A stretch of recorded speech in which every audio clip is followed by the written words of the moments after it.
the Knoxville History Project. We are a nonprofit. Our mission is pretty simple. We exist to research and promote the history and culture of Knoxville. And in fact, no one has ever really done that in terms of a nonprofit organization. So we're happy to be here. Been here since the Christmas Eve, I think, 2014. If you've not done it, if you go to our website, knoxvillehistoryproject.org, and go to the portal, it's easy to click on our podcasts and dialogues, and that's where you can find quite a few, if not most of actually, the last probably 20 odd Zooms that we've done. Nicole records them and edits them a little bit and usually puts them online on kind of Friday afternoons. So within 24 hours, they're usually up these days. So if you've have missed one or missed a few, or would you like to see it again, that's where they are on our portal.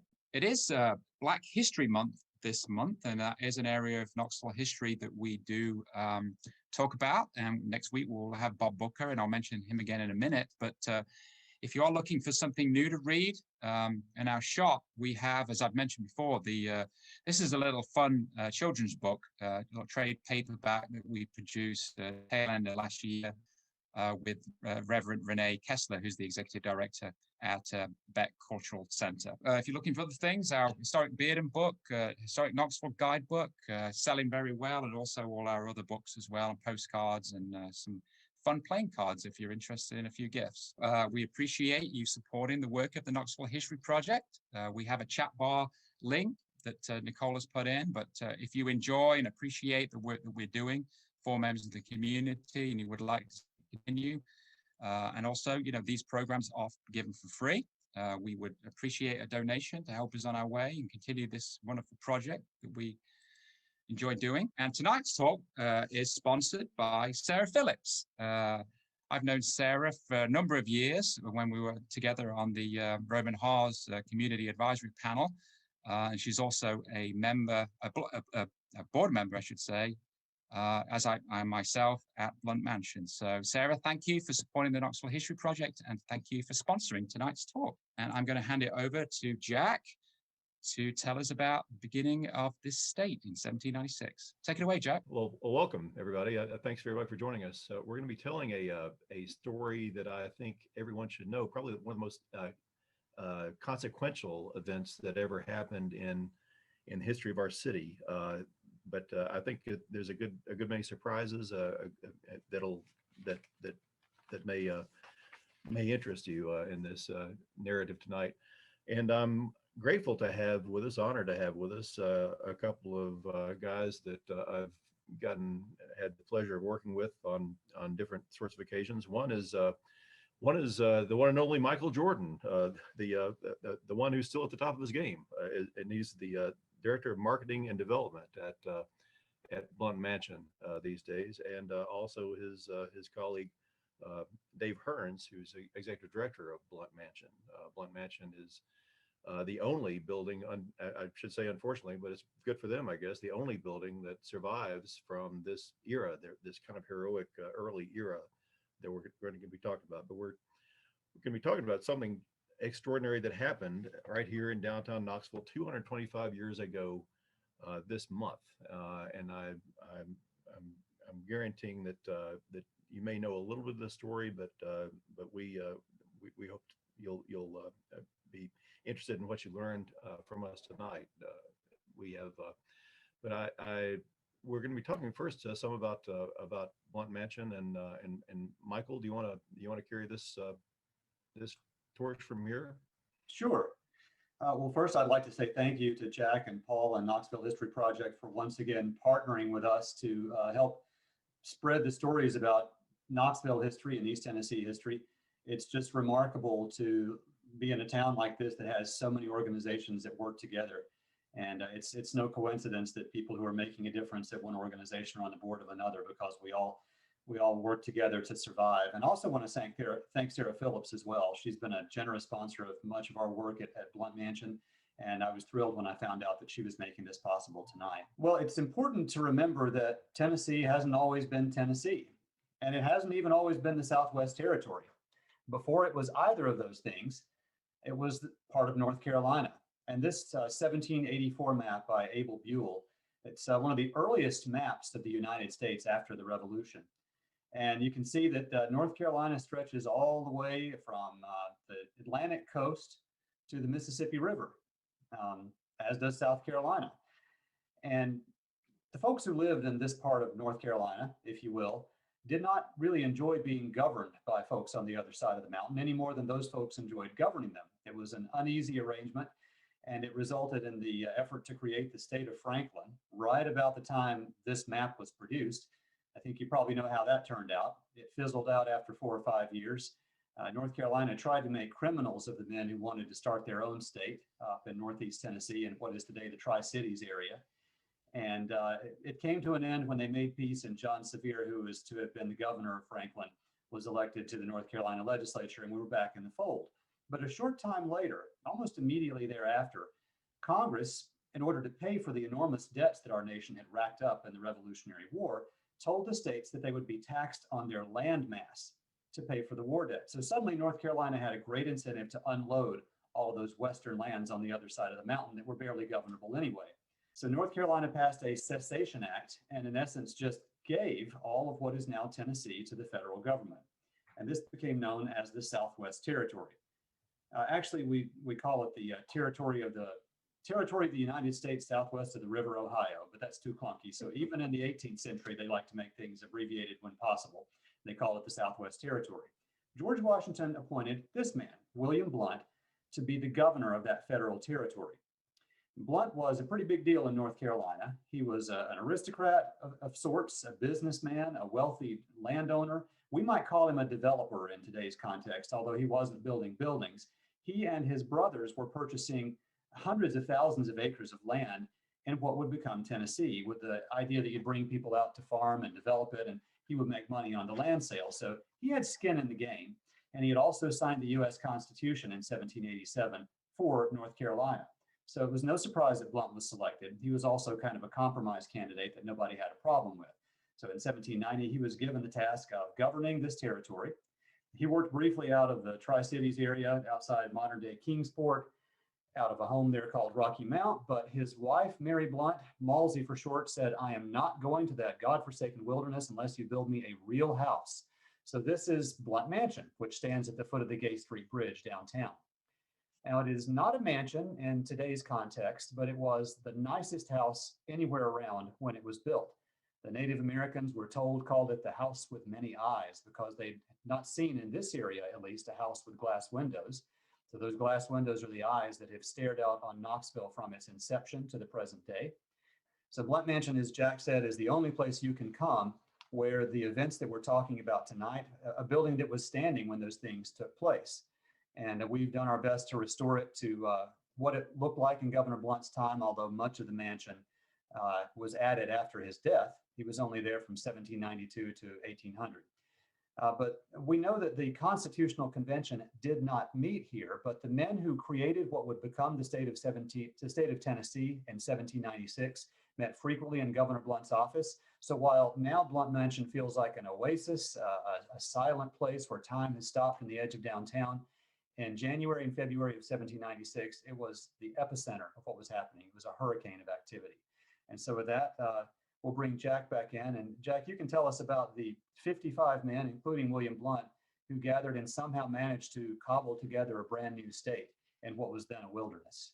We're talking about the 55 people who gathered here. There's probably never been a time in history that more frontier leaders have gathered in one place. Frontier leaders like to be out on the frontier by themselves often and occasionally collaborate, but rarely do 55 frontier leaders, many of them legends, come to one place to do for one purpose. And that's what happened here 225 years ago. And they were not 55 guys from the same area. They didn't all grow up here. In fact, almost none of them did. They were all from other places, all had different backgrounds and had different points of view on the world in many respects. They came here to found a state, but they didn't have permission to do this. And this will come up later on. We'll talk about that later on. They just said, this looks like a state to us. We're going to make it a state.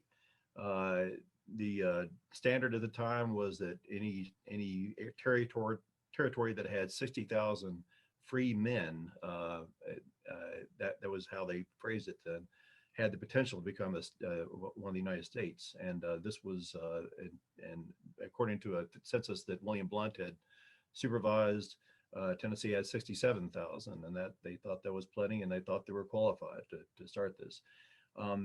This dramatis personae, I mean, we talk about, of course, begins with William Blount, who we were just talking about. He was the territorial governor himself.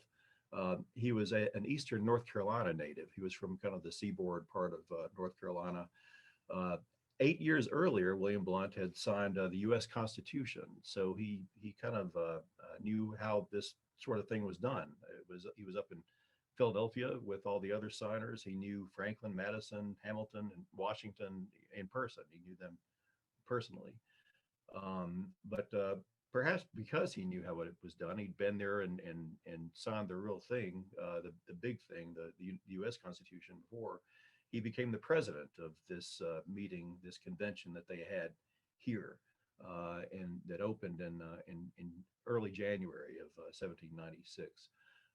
Also, he also served as a delegate for the county, for Knox County, the county where he lived, and where we live, a lot of us, at least in this Zoom conference. The others were John Adair, who was an Irishman, an Irish immigrant who lived up in the Fountain City area and is still well remembered there.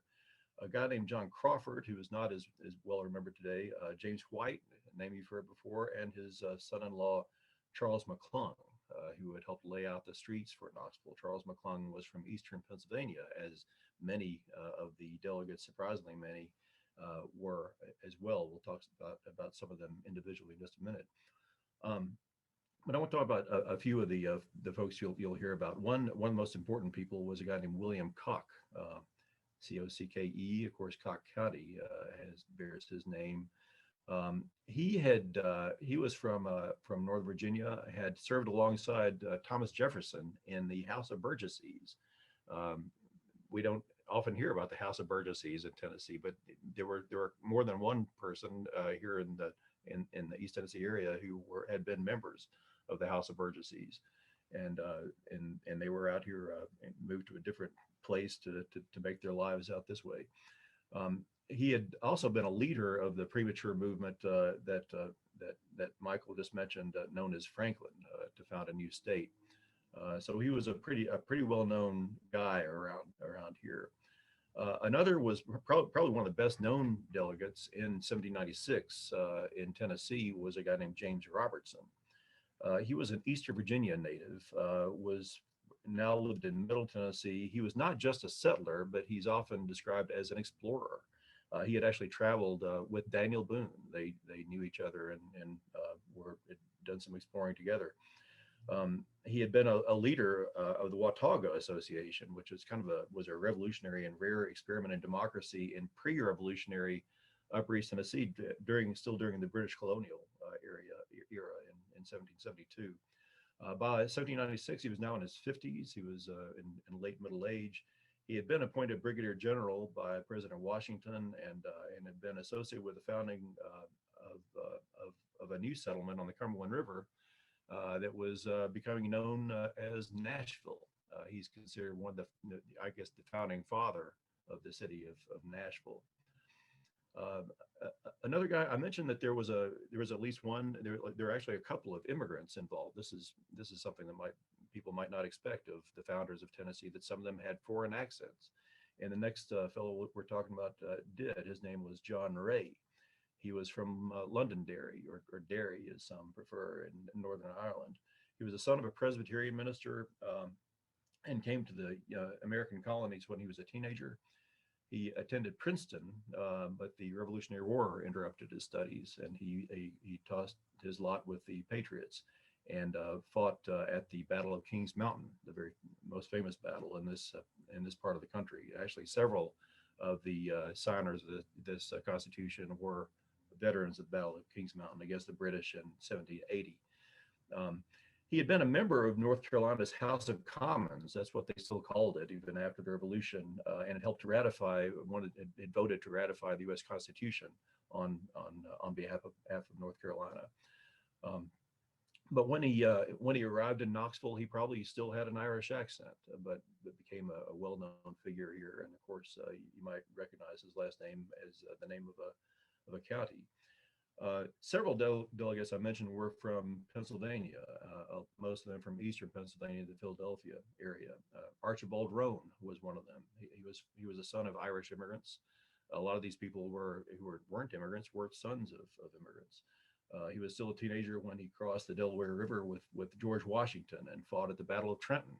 One of the most famous we hear about, a lot of people at Kings Mountain, but he actually was with Washington up at Trenton during that one of the major battles of that war. He taught at Progressive Liberty Hall, which is in near Nashville Bridge, Virginia. Was kind of a famous place, a progressive college in the 18th century. Was connected to actually was not long before he was there. The college had admitted the nation's first known African American student at Liberty Hall. Liberty Hall was also the alma mater of two very important people in. I just want to mention this as an aside in Knoxville area history. The two most famous educators in Knoxville history at this time were Samuel Carrick, who founded Blount College, which became the University of Tennessee, and another was Isaac Anderson, who founded Maryville College, which still exists as kind of an homage. They know his name very well there, but they were both from Liberty Hall and probably knew Archibald Roane either there or knew that he had an association with Liberty Hall. So this was kind of a connection that a lot of educated Knoxvillians had in Western Virginia. Later on, he was second governor of Tennessee and is today buried in the Farragut area off of Concord Road out there, that big cemetery there. Another one from Pennsylvania, from the Philadelphia area, was Joseph Anderson, who was in his 30s at the time, 38. He had been a young soldier with Washington at Valley Forge, and another kind of a legendary setting for the Revolutionary War, and was still with Washington at Yorktown when Washington accepted the British surrender. At the time that he attended the Knoxville Convention in 1796, he was one of the three supreme judges of the Southwest Territory, kind of like the territorial Supreme Court. And one more from Eastern Pennsylvania, Joseph McMinn, a guy whose name is well known today, of course. He has an interesting story. He'd make a good movie. A lot of these guys would make a good biopic. He was a Quaker in Eastern Pennsylvania, but overlooked his faith's pacifist teachings long enough to join the Continental Army and fought in the Revolution. He had settled in the wilds of Hawkins County. He became familiar with Knoxville because he was a member of the territorial legislature, which met here. He later became Tennessee's fourth governor. So we have a lot of future leaders of Tennessee gathering together, some of them meeting perhaps for the first time during this convention. Who else? We have, next, I want to hold the next one just for a second. I would talk about a guy, see if you can guess who I'm talking about. He was one of Robertson's companions from Middle Tennessee. He was a generation younger than Robertson and was a high-tempered young attorney who wore his red hair in a braid tied with eel skin. He was only 28 at the time of the convention, one of the youngest delegates in Knoxville in 1796. But he had already survived at least one duel, and he carried the scars of a difficult childhood. He was son of poor Irish immigrants who had both died before he was grown. I think his mother died when he was 14. And he bore the physical scars on his head and hand of a youthful encounter with a saber-wielding British officer during the Revolutionary War. You may have guessed by now that his name was Andrew Jackson. We don't have a picture of him from 1796, but this is what we have as one of the earliest pictures we have on hand, at least. You know what became of him later. He was president 33 years after he came to the Knoxville Constitutional Convention. In 1796, Jackson was not one of the most famous men here, but he was one you might notice because he was.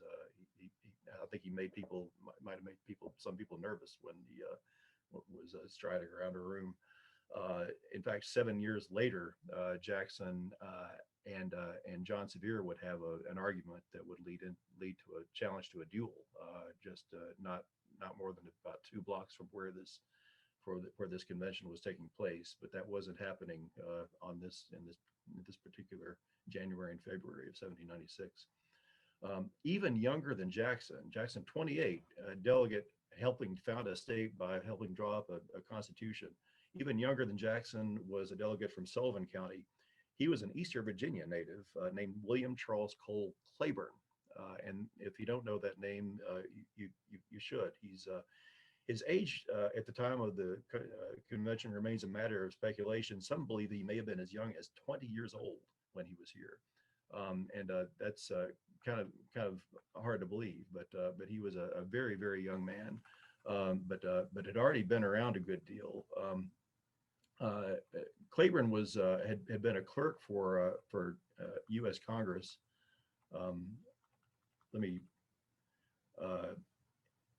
He had already lived in New York and Philadelphia, where Congress met at first in New York and then in Philadelphia.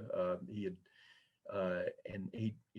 was a very impressive young guy and led a really remarkable life. He was later territorial governor of Mississippi, later still the first English-speaking governor of territorial Louisiana, and later still the first English-speaking governor of the first governor ever of the state of Louisiana. In the War of 1812, it's interesting to remember Claiborne was collaborated with the pirate Jean Lafitte down in New Orleans to help defeat the British invasion, and I collaborated with another guy that he had known at the Knoxville Convention named Andrew Jackson.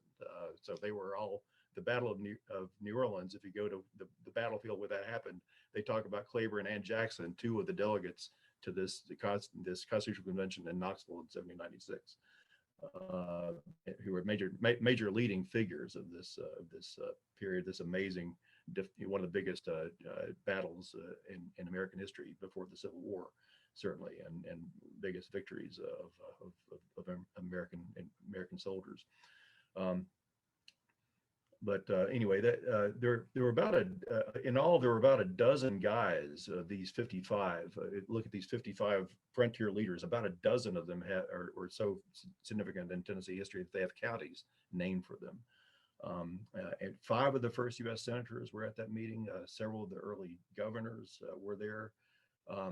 There were about 3 dozen others that I haven't described, including John Tipton from Maryland, who was a fierce enemy of John Sevier. I mean, some of these were, political enemies. He strongly opposed the first statehood proposal, the Franklin proposal, and also had gotten John Sevier arrested for treason at one time in his life. But here he was in this city that Sevier knew very well, and was meeting with a lot of Sevier's friends, and kind of hammering out a constitution that they could all believe in. Another was a guy named Daniel Smith. He was from Northern Virginia, but he was a former British colonial soldier an officer who had changed uniforms before the time of the Battle of Kings Mountain. So we had quite a motley assortment of people. They were old, they were young, they were aged 20 to 65. There were at least 2 immigrants. Some were from the Carolinas, some from Philadelphia area in Maryland, and there were political enemies at the same table. And what did they do for these 27 days? Well, they argued. They came up with a basic framework of a constitution, some of it based on other apparently successful state constitutions. They had some discussion about religion and what role religion should play or not play in state politics. There was one delegate who proposed that only those who believe in the Old and New Testaments should be able to hold office in Tennessee, and they had a vote on that, and it failed. Knoxville's delegation was split on that. But they came up with a wording that made it something. If you believe in any kind of a creator and the idea of divine justice, that was enough. But at the same time, they barred clerics, any kind of clergy. A member of the clergy, if you're a preacher, you were not allowed to hold public office in Tennessee. That was one of their ways of separating church and state. One aspect of that they talked a good deal about, and it might surprise people reading the Constitution, because you think of Tennessee as a landlocked state that doesn't deal with foreign governments very much, but actually Tennessee at that time was a border state between the United States of America and Spanish-held territory, and the Spanish were expected to have to cede Louisiana to France, which was completely unpredictable in the years after the Reign of Terror and Napoleon was rising to power. Nobody wanted to see France in charge of the Mississippi River and controlling it in a way that would not make it unuseful to Americans. So this was they wrote this into the Tennessee Constitution, that the free navigation of the Mississippi River is one of the inherent rights of the citizens of this state. It cannot therefore be ceded to any prince, potentate, power, person, or persons whatsoever. So this sounds like a throwing down a gauntlet. Stay away from our Mississippi River, you people in Spain and France, because we're going to keep using it, and we want to be able to use it freely. So that was, even though that's 400 miles away, it was of keen importance to people like William Blount and actually everybody else in Tennessee, because they knew the Mississippi River would be key to the future economic viability of this place. Jack, but yeah. If I might, if you advance a couple of slides, I think you have images of the actual Constitution that you can show as you're speaking about these points in it. Yeah. We're I think we're ready to move ahead then, Paul.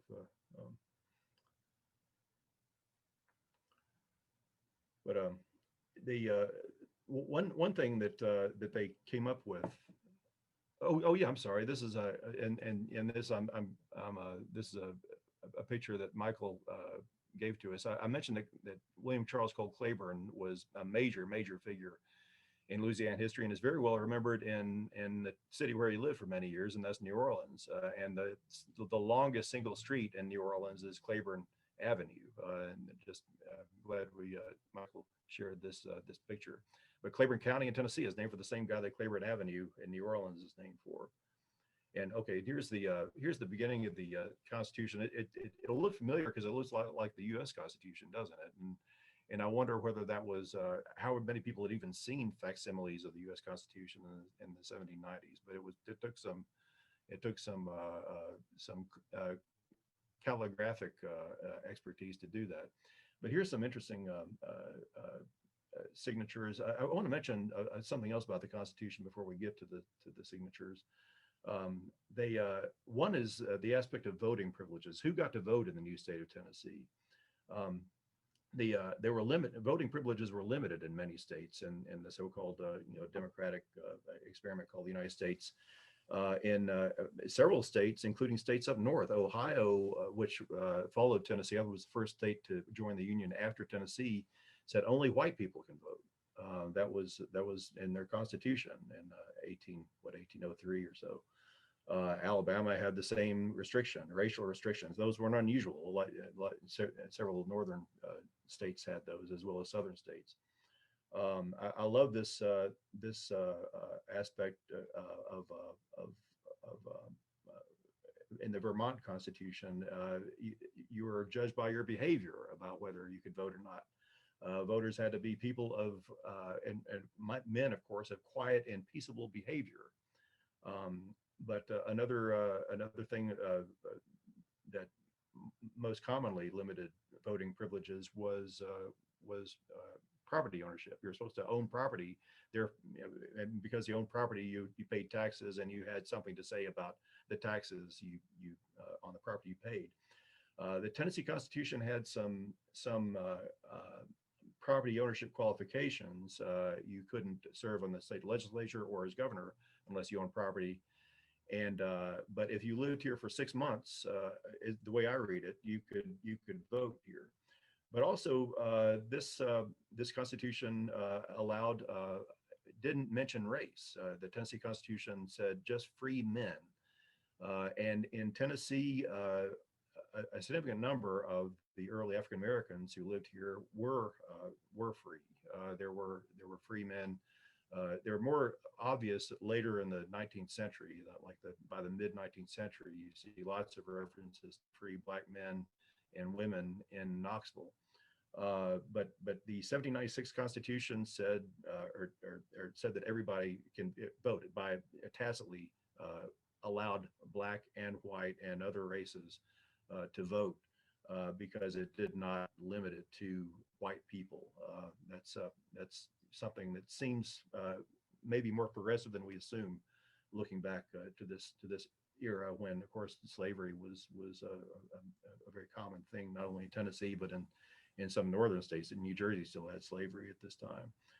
So it was we can call it a relatively progressive constitution. It was one of the, in terms of voting privileges, this was more open than a lot of perhaps most United States at the time. And we know that Thomas Jefferson, according to J.G.M. Ramsey, said it was the most Republican constitution of any state. Yeah, the most the least imperfect and most Republican, I think, is the way he phrased it. But he had reasons to like it, and we'll get into that in a little bit.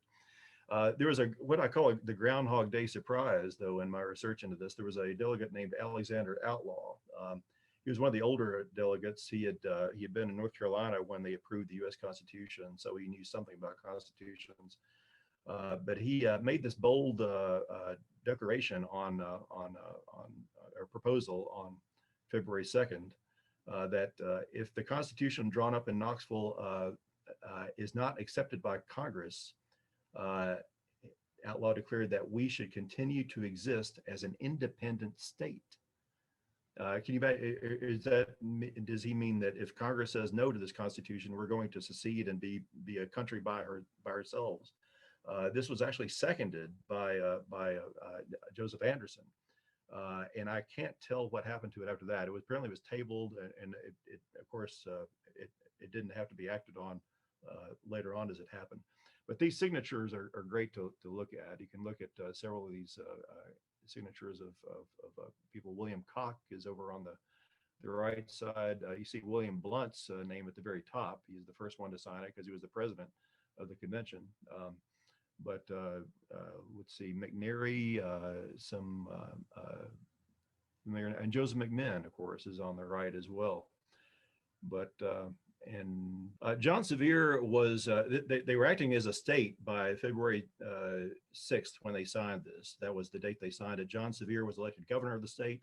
They elected a legislature. The legislature was meeting here in Knoxville in full form. They were the General Assembly making their own laws. They're selecting senators. This was they elected William Blount and William Koch as their first two senators. This was, but Sevier was their governor, and he was not at the convention, but he was much admired by everybody. Was, by the way, Sevier was of a lot of people don't realize was of kind of Franco-Hispanic heritage. We might even, journalists today might even call him a person of color. He was from his family was from Spain originally. But this was they went up there. Blount and Koch went up to Philadelphia to take their seats in the Senate, and were barred at the door. They were not let in. The Congress in Philadelphia were saying, we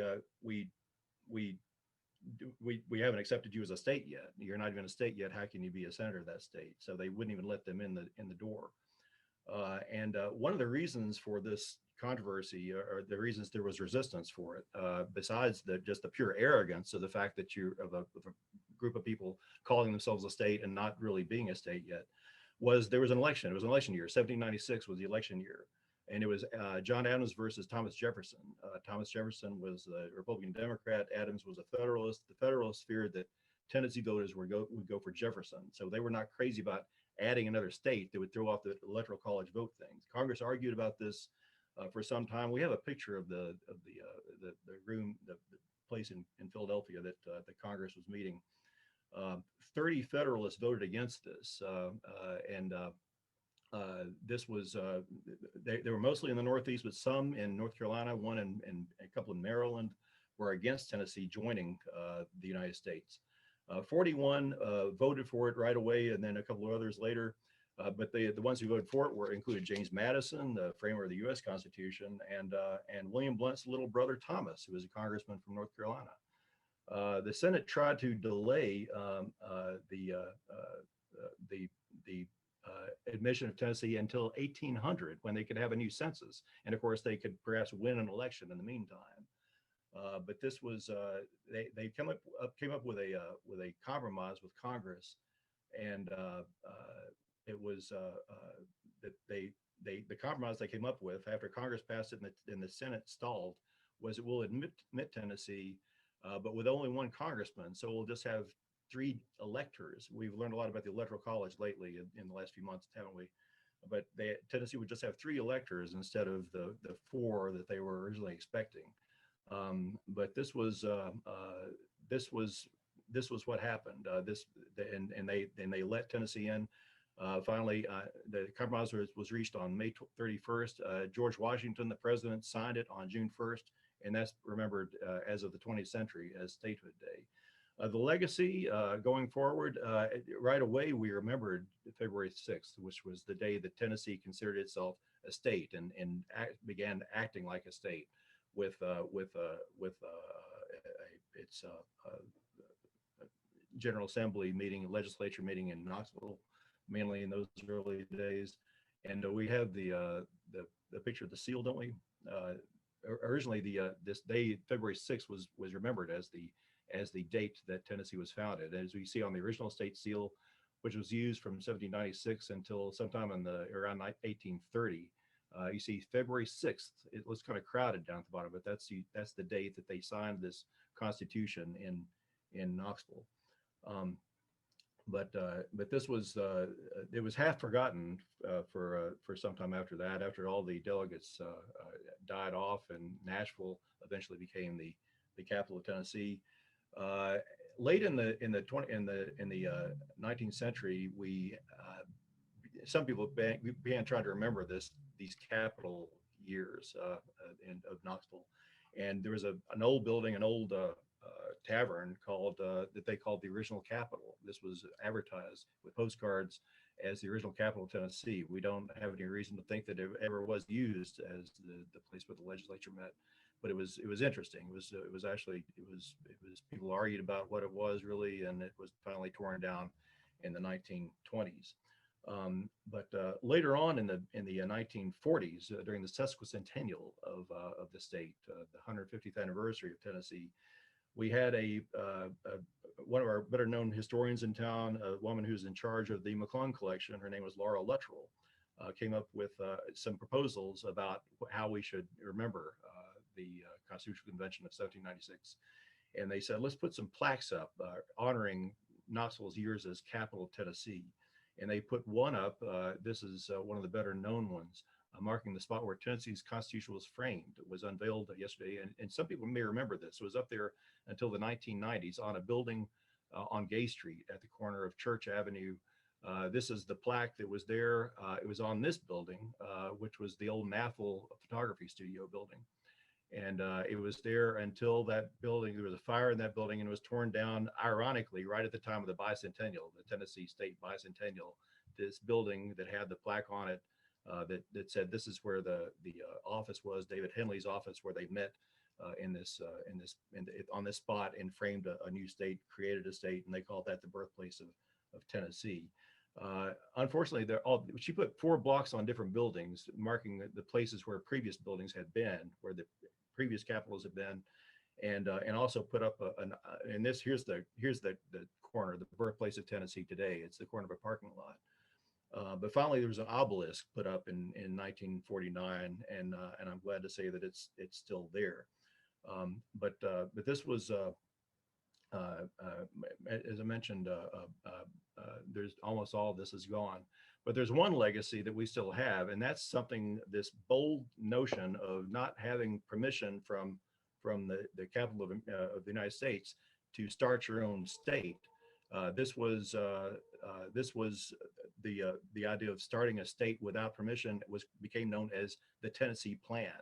And it depends on whether who you're talking to about how many different states have done this. We know for sure that Michigan did this, used the Tennessee Plan to become a state, just drew up a constitution and dared Congress to say no to it, and it worked. And Michigan did, Oregon did, Alaska certainly discussed it, but we have several other states are believed to have used the Tennessee Plan. And to this day, Puerto Rico refers to the Tennessee Plan as kind of the almost the nuclear option, the ultimate kind of thing that you do if you don't think you can do anything else. But here are some list of states that Michael found that he found evidence also used some aspect of the Tennessee Plan as it's been known over the years. But Blount Mansion, we mentioned earlier, is literally the only building standing in its original spot that was here during the Capitol years.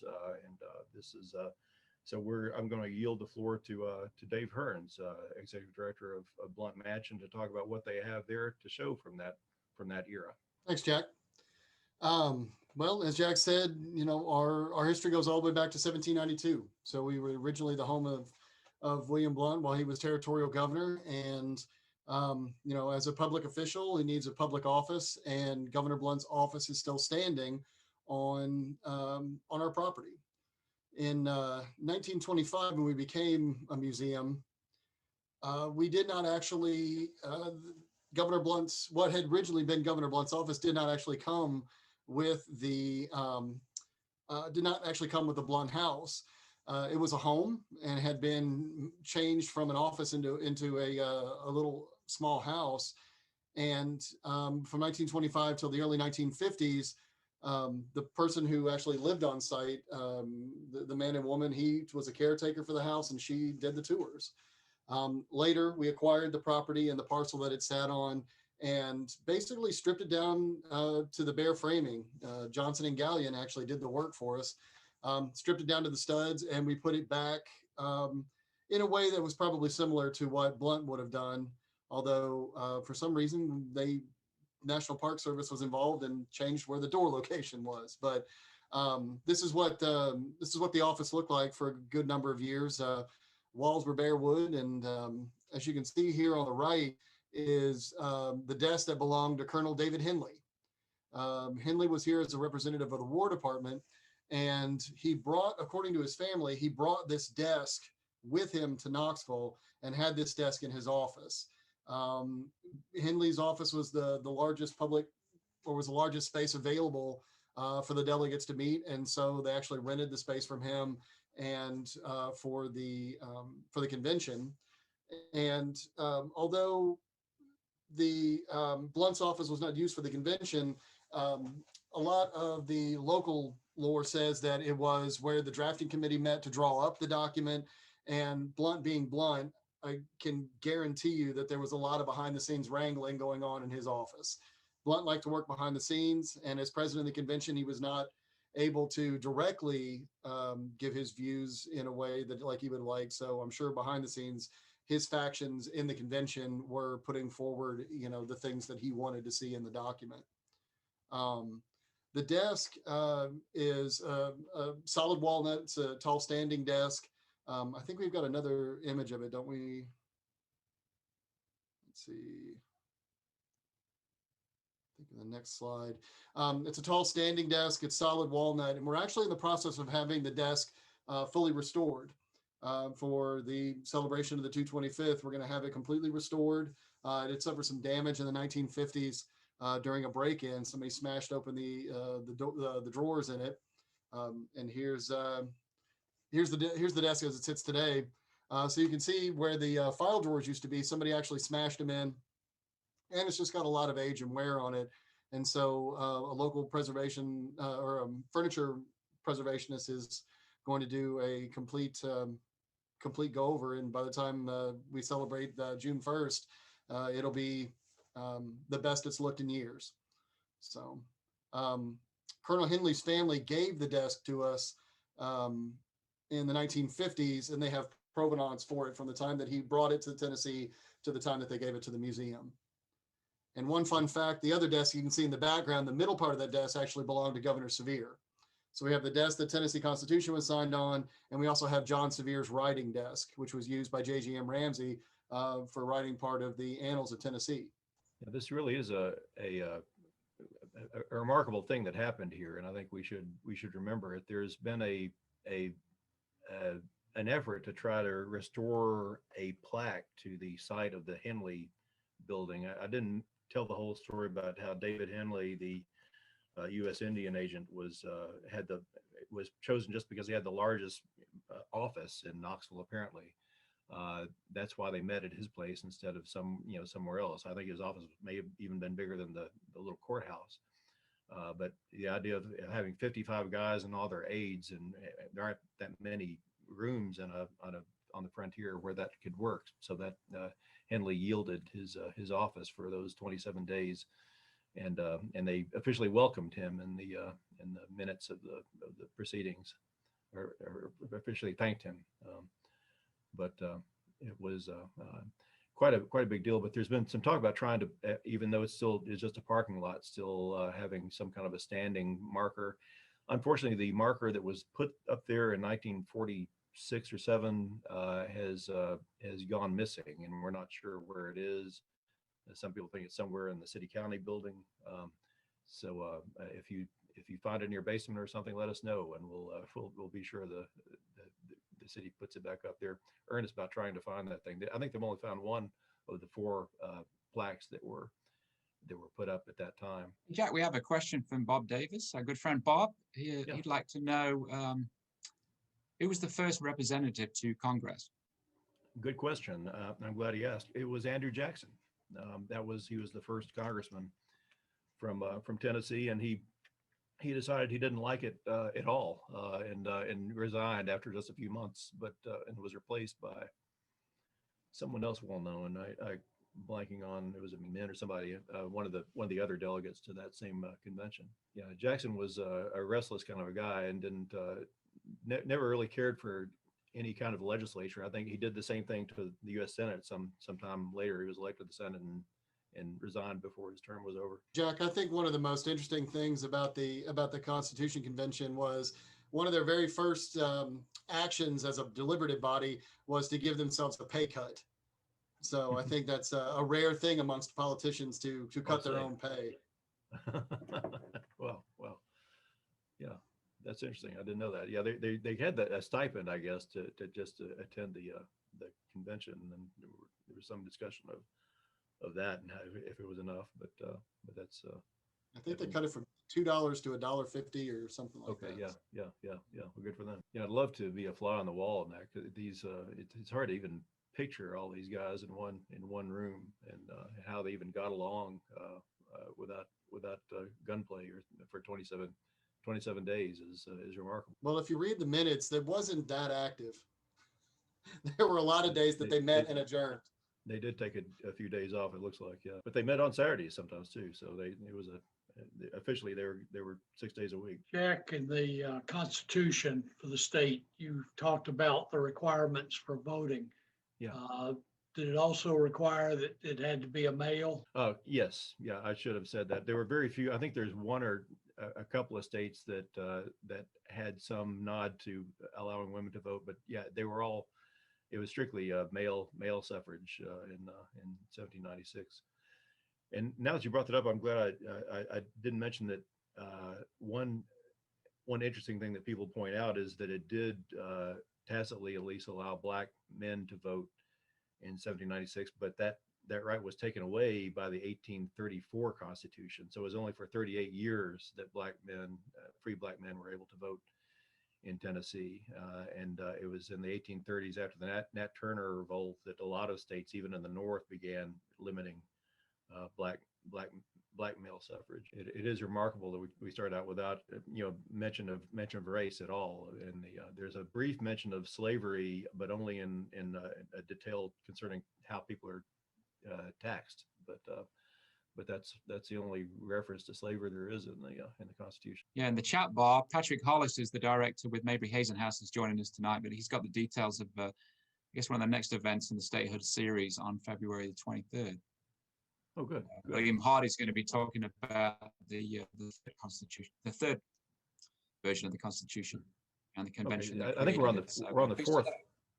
We're on the fourth now, Oh, if I'm not mistaken. But the third one was the one passed after the Civil War that granted black men abolished slavery in Tennessee, although it was already abolished, but also extended the franchise to black men at that time. Charles Ogle was asking about the role of Chisholm's Tavern in the Tennessee Constitution story. That's a good question. I wish they would, in these documents, describe where they are more often. Because you can tell from reading the minutes of that Constitutional Convention that they're at Henley's place. But otherwise, people have kind of had to guess where the legislature met. We've assumed that it met at the courthouse after this, but I think there's a lot of speculation involved. Chisholm's Tavern. Chisholm, by the way, was a close ally of William Blount and got in trouble with him the year after this, in 1797, when it was discovered that William Blount, who was then a U.S. senator, had been making deals or trying to make deals with the British to attack Spanish Louisiana. And Chisholm was with him on that, and actually went to England on a mission to try to drum up support from Lord Granville or whoever the foreign minister was, and didn't get very far in London. In fact, ended up in jail in London before he came back to Knoxville. But he ran a tavern near the river, and certainly he was probably familiar to these convention delegates in 1796. Yeah, he's Blunt's closest neighbor, literally his next door neighbor. Yeah. Thanks again to Sarah Phillips for sponsoring tonight. We appreciate it, Sarah, helping us along. Yeah, thanks very much. We're finishing on time for the first time in a long time. So, all right, thanks a lot for joining us again. Good to see you all. Thanks, everybody.